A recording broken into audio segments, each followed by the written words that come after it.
La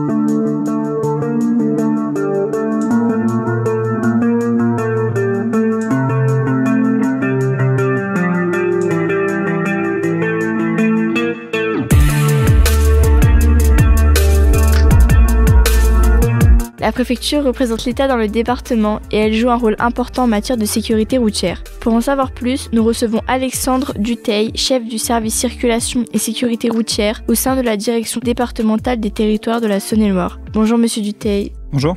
Le préfet est responsable du plan départemental d'action de sécurité routière PDASR. Pouvez-vous nous expliquer ce que c'est ? Le plan départemental d'action de sécurité routière, c'est une déclinaison d'un autre document de planification pluriannuel qu'on appelle le DGO, qui est prévu pour la période en cours sur 2023-2027. Un document qui fixe les principaux enjeux en matière de sécurité routière, au regard notamment d'études statistiques comparatives de l'accidentalité. À la différence du DGO, le PDASR, lui, il est élaboré annuellement pour s'adapter au plus juste à l'actualité. C'est le fruit d'un travail concerté avec nos partenaires institutionnels, notamment les forces de l'ordre, la justice, les collectivités, les associations, qui constituent une feuille de route pour les services de l'État, en ce qu'il fixe notamment les orientations budgétaires, les axes prioritaires en ce qui concerne les actions de communication, de contrôle, de sensibilisation, et il fixe également les conditions de versement de certaines subventions. La préfecture organise et finance des actions de prévention. Quel est le budget dédié à la sécurité routière et pouvez-vous nous donner des exemples d'actions ? Pour l'année 2025, le budget dédié aux actions de sensibilisation était d'environ 120 000 €. Avec cette somme, nous organisons nos actions de sensibilisation faites par les membres de la coordination de la sécurité routière qui sont rattachés à mon service, nos 43 bénévoles intervenants départementaux de sécurité routière, dont certains gendarmes font partie, les enseignants référents de sécurité routière de l'éducation nationale. Nous versons également les subventions dans le cadre des appels à projets, achetons du matériel nécessaire à l'organisation de nos actions, des goodies, et nous finançons également le développement d'animations en interne. Cette année, par exemple, nous avons financé une vaste action de communication ainsi qu'un jeu concours portant sur la nécessité du port du casque en vélo et trottinette électrique.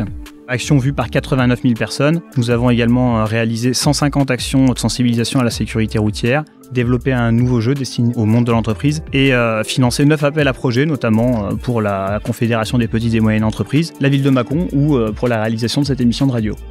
La préfecture s'occupe de la réglementation locale en matière de circulation. Concrètement, ça veut dire quoi ?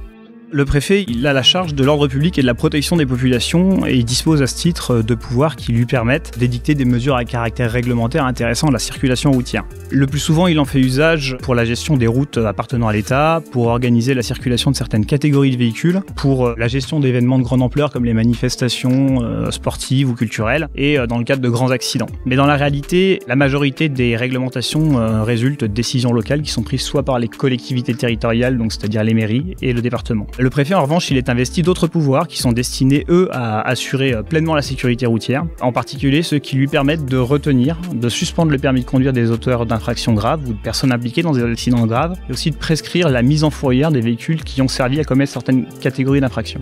Sur le territoire, vous pilotez des actions de contrôle routier. Comment sont-elles organisées ? Les actions de contrôle routier, elles sont réalisées soit à l'initiative des forces de l'ordre, soit sur demande du procureur de la République et enfin, plus ponctuellement, à la demande du préfet. Les opérations qui sont programmées, elles ont toujours un double objectif, la sensibilisation d'une part, avec des vérifications préventives et des conseils prodigués sur certains comportements, et la répression des comportements les plus accidentogènes comme la conduite sous l'influence de substances psychoactives, donc c'est l'alcool, la drogue, les excès de vitesse et l'usage des distracteurs, en particulier le téléphone. Au total, ce sont plus de 250 000 personnes qui sont contrôlées chaque année par les services de l'État dans le département. À ceci, il convient d'ajouter par ailleurs, c'est très important, les contrôles réalisés par les polices municipales sous l'autorité des maires, ceux opérés par les douanes, les contrôleurs des transports de l'Adréal pour le contrôle notamment des poids lourds, et ceux réalisés par les équipements automatisés, ceux qu'on appelle, vous les connaissez sans doute sous le nom de radars automatiques. Vous vous occupez également de tout ce qui concerne les permis de conduire. Quelle est la proportion de retrait de permis sur le département ?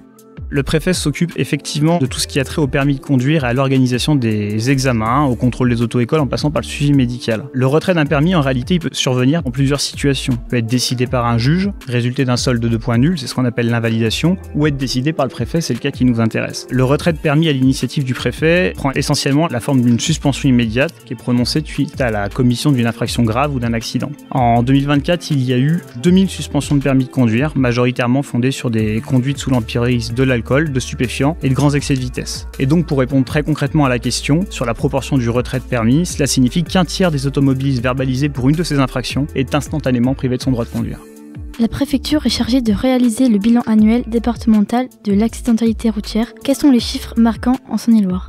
Le préfet il dispose effectivement d'un observatoire départemental de sécurité routière qui est chargé d'études d'accidentologie. Ces études elles permettent d'orienter la stratégie de lutte contre l'insécurité routière. Nos données, nous les partageons ensuite avec les forces de l'ordre et les services de justice pour qu'ils adaptent leurs propres actions. S'agissant des chiffres principaux, nous déplorons 39 décès sur les routes de Saône-et-Loire en 2024 et 623 blessés. S'agissant des chiffres marquants, il y en a un qui est peu connu mais qui gagnerait à l'être, c'est le coût de l'insécurité routière en France. 100 milliards d'euros. 100 milliards d'euros, c'est 3% du PIB, ou c'est l'équivalent du déficit de l'hôpital public. Les chiffres de l'accidentalité en elle-même, quelques données intéressantes nous montrent notamment que la conduite sous les substances psychoactives, la vitesse et l'usage des distracteurs sont à l'origine de plus de la moitié des accidents mortels. Ça a été dit tout à l'heure, 80% des personnes tuées sont des hommes. Plus de la moitié des accidents ont lieu dans un rayon de moins de 10 km autour de son domicile, et le plus souvent hors agglomération. Ces données, elles illustrent les conséquences souvent dramatiques de la baisse de vigilance lors des trajets habituels, et elles nous rappellent que la conduite d'un véhicule requiert une concentration pleine et entière, qui est notamment incompatible avec un état de fatigue, la consommation de certaines substances, voire de médicaments, ou la réalisation de toutes autres actions qui pourraient altérer les capacités du conducteur, comme téléphoner, chercher un objet dans un sac. En matière de sécurité routière, quelles sont vos priorités pour le département de Saône-et-Loire ? Alors l'objectif de l'État, il est de réduire au plus bas l'accidentalité et donc la mortalité. Les études que nous réalisons annuellement nous montrent que la Saône-et-Loire est un département assez atypique parce qu'il n'y a pas réellement de catégorie de personnes surimpliquées dans les accidents, notamment en raison de leur âge. Néanmoins, à l'instar de ce qu'on peut observer à l'échelle nationale, nous orientons nos actions pour faire reculer les comportements les plus accidentogènes, nous en avons parlé, la conduite sous l'emprise de stupéfiants, d'alcool, la vitesse excessive, l'usage des distracteurs, le respect de la signalisation et le partage de l'espace public. De façon plus spécifique, des récents accidents ayant pour origine des malaises nous conduisent à devoir travailler sur la sensibilisation aux risques liés à la prise de médicaments et à l'aptitude médicale à la conduite des véhicules. En limitant ces comportements, nous pourrions sensiblement faire diminuer l'insécurité routière sur les routes de la Saône-et-Loire et finalement apprendre aux différentes catégories d'usagers à vivre ensemble. Vivre ensemble, c'est le slogan de la sécurité routière.